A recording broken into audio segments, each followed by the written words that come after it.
Good morning. Namaskar. The statement consists broadly of three parts. In the first part, I would dwell upon the MPC's deliberations and the decision of the MPC. In the second part, I propose to give some forward guidance to financial markets. And in the third part, there are certain important announcements that we are making. And finally, as I conclude, I propose to give some, I propose to spell out what would be the broad approach of RBI's policy going forward. I request your patience. The newly appointed Monetary Policy Committee, MPC, with Dr. Ashima Goel, Professor Jayant R. Verma, and Dr. Shashank Vide as external members met on 7th, 8th, and 9th October in its first meeting, and the 25th under the monetary policy framework that was instituted in June 2016. I welcome the new members and thank them for their valuable contributions to the setting and conduct of monetary policy in India. I also take this opportunity to thank my colleagues and the teams in Reserve Bank of India for their analytical support and logistic assistance. The MPC evaluated the domestic and global macroeconomic financial conditions and voted unanimously to leave the policy repo rate unchanged at 4%. The MPC also decided to continue with the accommodative stance of monetary policy as long as necessary, at least through the current financial year and into the next year, to revive growth on a durable basis and mitigate the impact of COVID-19 while ensuring that inflation remains within the target going forward. The marginal standing facility rate and the bank rate remain unchanged at 4.2%. The reverse repo rate stands unchanged at 3.35%. Let me take this opportunity to briefly review the state of the economy and its prospects. I have always dared to be an optimist, believing firmly in the ability of humankind to overcome the pandemic. In the months gone by, when COVID-19 raised in fury across the world, our hopefulness might have appeared impudent, like a flame flickering amidst a gathering storm. Today, there is a turn in the wind which suggests that it is not imprudent to dream of a brighter tomorrow, even in the bleakest of times. As Dr. APJ Abdul Kalam, our visionary former president, said, I quote, "You have to dream before your dreams can come true. A dream is not that which you see while sleeping. It is something that does not let you sleep," unquote. After the steep decline into which the global economy plunged in the second quarter of 2020, global economic activity appears to have rebounded sequentially in the third quarter, but unevenly among and within economies. Improvement in manufacturing, labor markets, and retail sales powered strong recoveries in some countries, whereas in others, a rise in new infections prompted a slower pace of unlocking or reimposition of restrictions, which in turn stalled the upturn.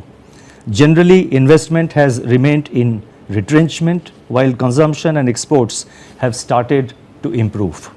Massive policy support across all countries has prevented a deeper downslide, providing a floor underneath employment, household incomes, and businesses. Financial conditions continue to remain benign. The Indian economy is entering into a decisive phase in the fight against the pandemic. Relative to pre-COVID levels, several high-frequency indicators are pointing to the easing of contractions in various sectors of the economy and the emergence of impulses of growth. Rather than enumerating them here, I have, in the interest of time, set them out in an annex to this statement, and this statement will be uploaded immediately after I make the statement before camera. By all indications, the deep contractions of Q1 2021 are behind us. Silver linings are visible. in the flattening of the active caseload curve across the country. Barring the incidence of a second wave, India stands poised to shrug off the deathly grip of the virus and renew its tryst with pre-COVID growth trajectory. In this environment, the focus must now shift from containment to revival. Undeterred by the pandemic, the rural economy looks resilient. Kharif sowing has steadily surpassed last year's acreage as well as the normal sown area. Improved soil moisture conditions along with healthy reservoir levels have brightened the outlook for the Rabi season. Early estimates suggest that food grain production is set to cross another record in 2021. Job creation under the Mahatma Gandhi National Rural Employment Guarantee Act has provided incomes and employment in rural areas. Meanwhile, migrant labor is returning to work in urban areas and factories and construction activity are coming back to life. This is also reflected in rising levels of energy consumption and population mobility. In cities, traffic intensity is rising rapidly, online commerce is booming, and people are getting back to offices. The mood of the nation has shifted from fear and despair to confidence and hope. Some of this optimism is being reflected in people's expectations. In September 2020 round of RBI's survey, households expect inflation to decline modestly over the next 3 months, indicative of the hope that supply chains are mending. Our projections indicate that inflation would ease closer to the target by Q4 2021. Our other surveys also conducted in September indicate that consumer confidence is turning upbeat on the general economic situation, employment and income over a 1 year ahead horizon. While the current assessment of the overall business situation remains in contraction in Q2, it has moved up from a low in Q1.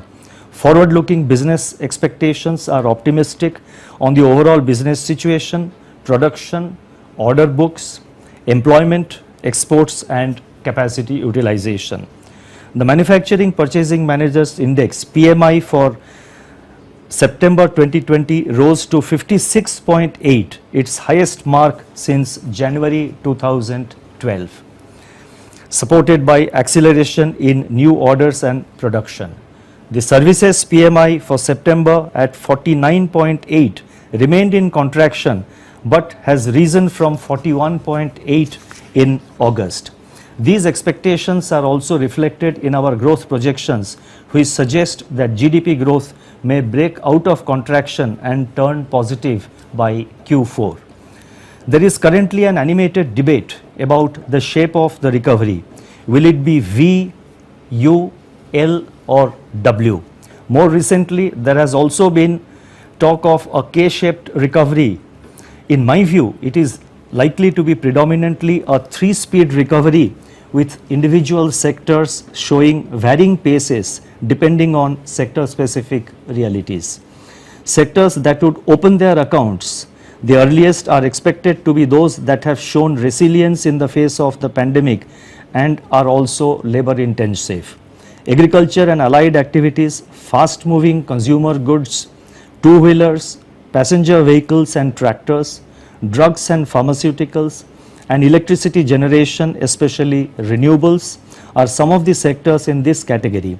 In several of these areas, reforms such as agricultural marketing and value chains encompassing cold storage and transport and processing, changes in labor laws, and creation of capacity for production and distribution of vaccines have already opened up new vistas for fresh investments.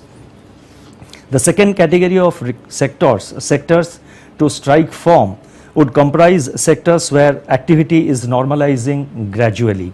The third category of sectors would include the ones which face the slogovers, but they can certainly rescue the innings. These are sectors that are most severely affected by social distancing and are contact intensive.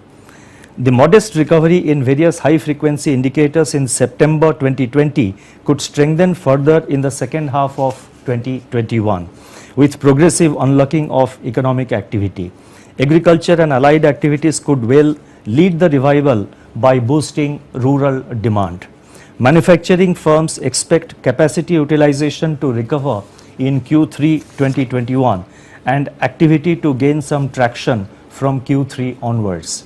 Both private investment and exports are likely to be subdued, especially as external demand is still anemic.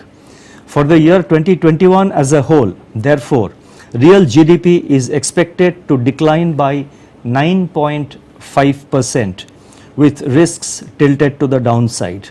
If, however, the current momentum of upturn gains ground, a faster and stronger rebound is eminently feasible. Let me now proceed to give some guidance on in respect of the financial markets. Over the last few weeks, there has been some disconnect between the rationale underlying the RBI's debt management and monetary policy operations on the one hand and expectations in the market on the other.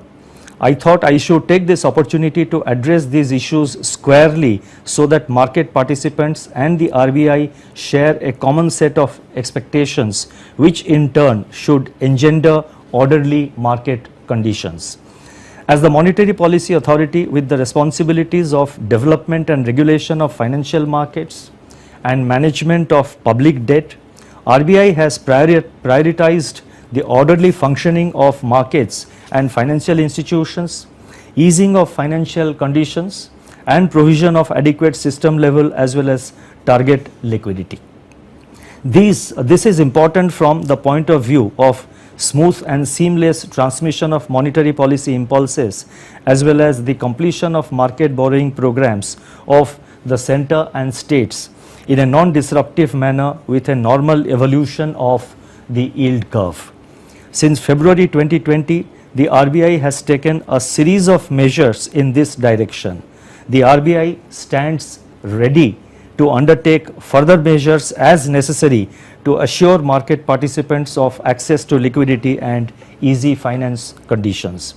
Notwithstanding an augmented market borrowing program for 2021, the issuances for the first half of the year have been seamlessly managed both for the centre and the states. The weighted average cost of borrowing by central government during the first half of 2021 at 5.82% is the lowest in last 16 years. The weighted average maturity of outstanding stock of the centre has also been the highest so far. The RBI has assured that the borrowing program of the centre and the states for the rest of 2021 will be completed in a non-disruptive manner without compromising on price and financial stability. In pursuit of this objective, the limit for ways and means advance for the centre has been kept at 1,25,000 crores compared to rupees 35,000 crore in second half of the previous year. Similarly, the 60% increase in WMA limit for states in the first half of 2021 has been extended up to 31st March 2021, that is by another 6 months. Market participants should be assured that in keeping with the monetary policy stance announced today, the RBI will maintain comfortable liquidity conditions and will conduct market operations in the form of outright and special open market operations. In response to feedback from market participants, the size of these auctions will from now on be increased to rupees 20,000 crore per auction. It is expected that the market participants will respond positively to this initiative. And immediately after my statement is over today, we will be issuing the notification for the auction, that is for the OMO purchase auction to be conducted next week, and its size will be 20,000 crores. That notification will be issued after this statement is over. Yields in government securities GSEC market, both primary and secondary segments, also need to evolve in alignment with comfortable liquidity conditions. This is important for those segments of financial markets that rely on G-Sec yields curve as a benchmark for pricing financial instruments so as to benefit from easy financing conditions engendered by RBI's policy measures and operations.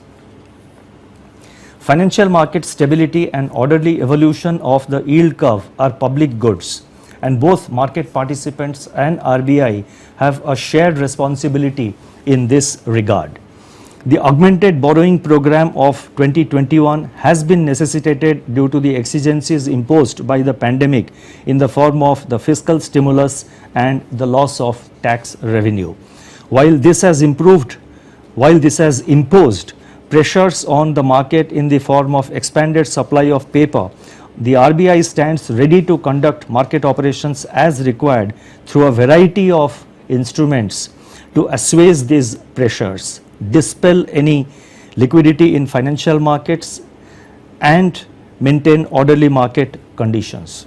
Market participants on their part need to take a broader time perspective and display bidding behavior that reflects a sensitivity to these signals from the RBI in the conduct of monetary policy and debt management. We look forward to cooperative solutions for the borrowing program for the second half of the year. It is said that it takes at least two views to make a market, but these views can be competitive without being combative. In this context, it is appropriate that I set out our assessment of the underlying inflation dynamics and the outlook. Abstracting from the period April-May 2020, when imputations imposed a break in CPI inflation series, headline inflation has moved up from March 2020 levels and has persisted above the tolerance band of the target. Our assessment is that it will remain elevated in September print, but ease gradually towards the target over Q3 and Q4. Our analysis also suggests that supply disruptions and associated margins and markups are the major factors driving up inflation. As supply chains are restored, these wedges should dissipate. Meanwhile, aggregate demand remains subdued and there is evidence of considerable resource slack. Large excess supply conditions characterize food grains and horticulture production, and the outlook for agriculture is bright. Crude prices remain range bound. The MPC has hence decided to look through the current inflation hump as transient and address the more urgent need to revive growth and mitigate the impact of COVID-19. This has provided the space for continuing with the accommodative stance with forward guidance as set out in the MPC's resolution. I now proceed to announce certain additional measures, and they are very important, so I request you to please stand by. Against this backdrop and to provide impetus towards reviving the economy, certain additional measures are being announced today. These measures are intended to, number one, enhance liquidity support for financial markets. Number two, regulatory support to improve the flow of credit to specific sectors within the ambit of the norms for credit discipline. Number three, provide a boost to exports. And number four, deepen financial inclusion and facilitate ease of doing business by upgrading payment system services. The first set of measures relate to liquidity. We propose to announce what is called an on-tap TLTRO. The focus of liquidity measures by the RBI will now include revival of activity in specific sectors that have both backward and forward linkages and multiplier effects on growth. Accordingly, it has been decided to conduct on-tap TLTRO with tenors of up to 3 years for a total amount of about rupees 1 lakh crore. Total amount of rupees 1 lakh crore at a floating rate linked to policy repo rate.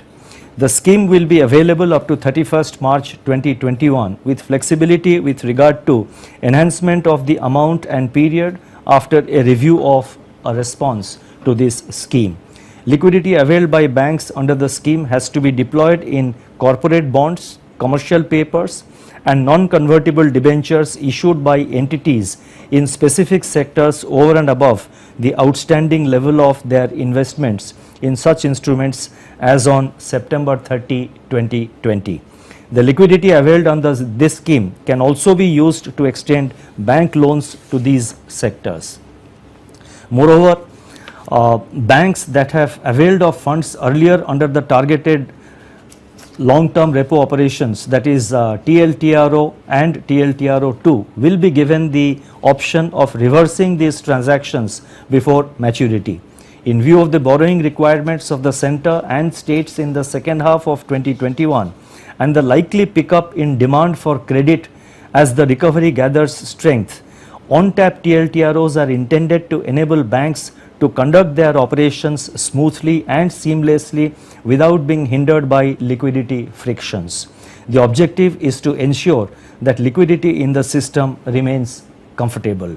The details of this scheme as well as the other announcements which I am making will be uploaded immediately after this statement is over. The next announcement under liquidity measures relates to SLR holdings in held to maturity category, that is HTM category. On September 1st, 2020, the RBI increased the investments permitted to be classified as held to maturity HTM from 19.5% to 22% of NDTL in respect of SLR securities acquired on or after 1st September 2020 up to March 31st, 2021.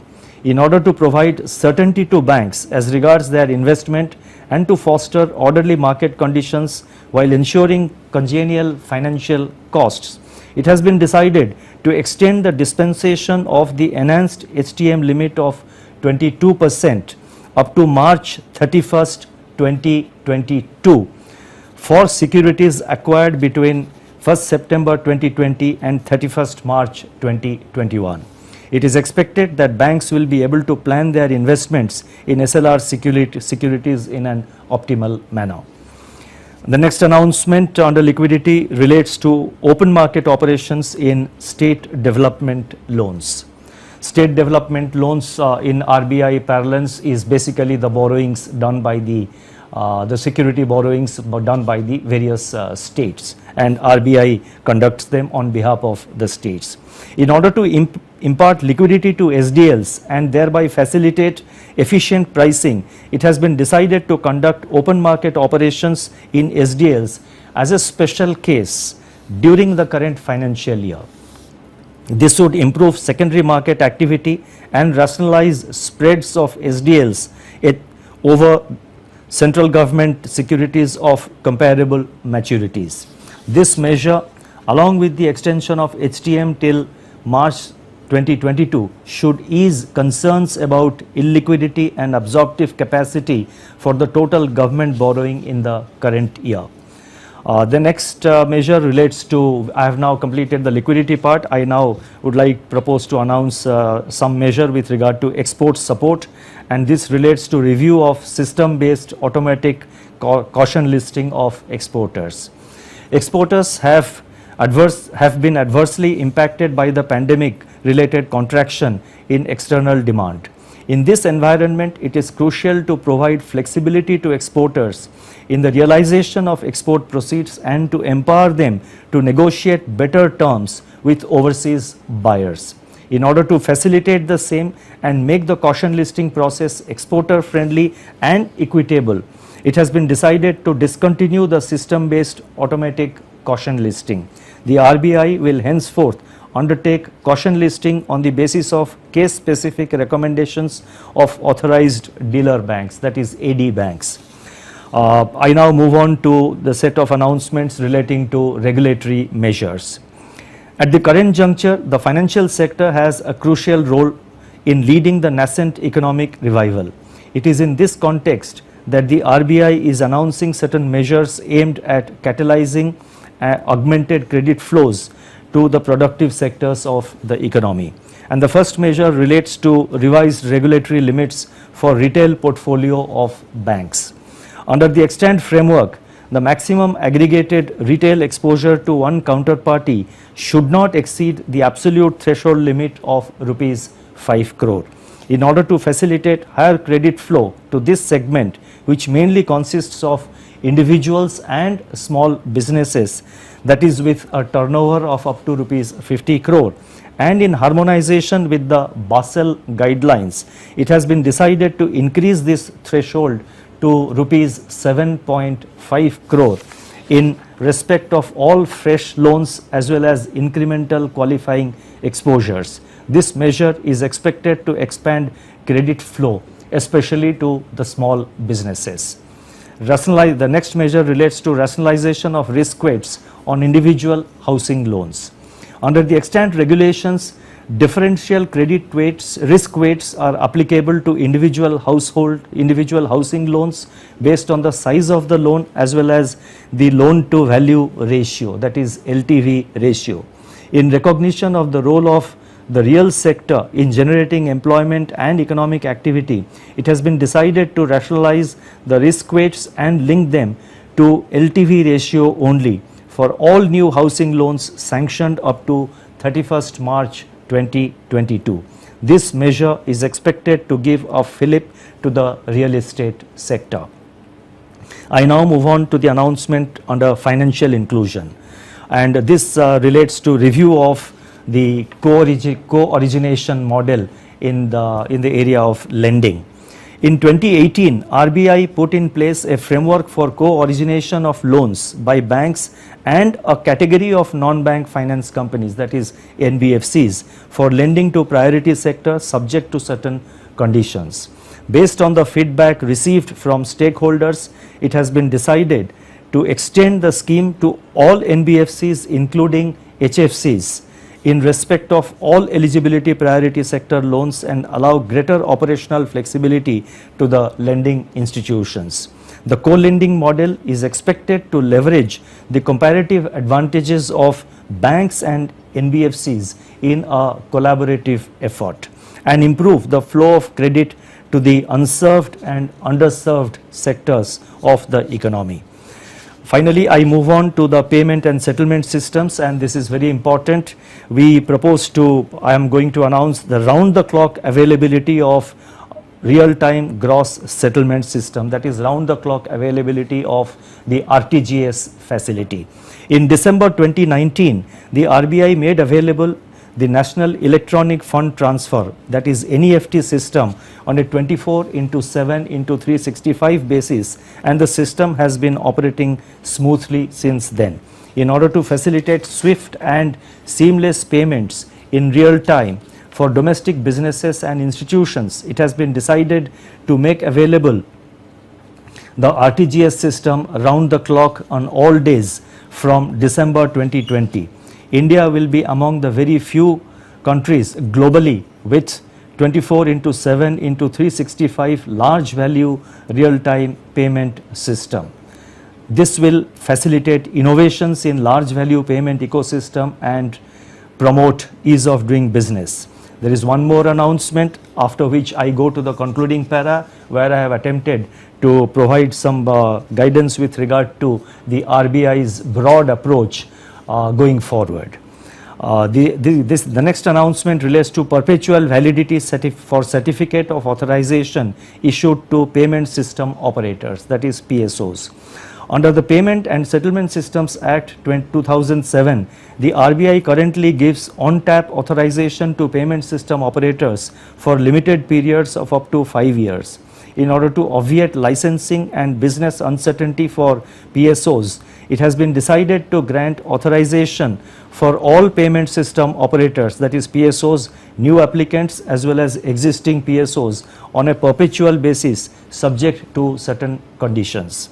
This will reduce compliance costs and create a climate conducive for investment activities, increased employment and infusion of new talent and technologies into the value chains.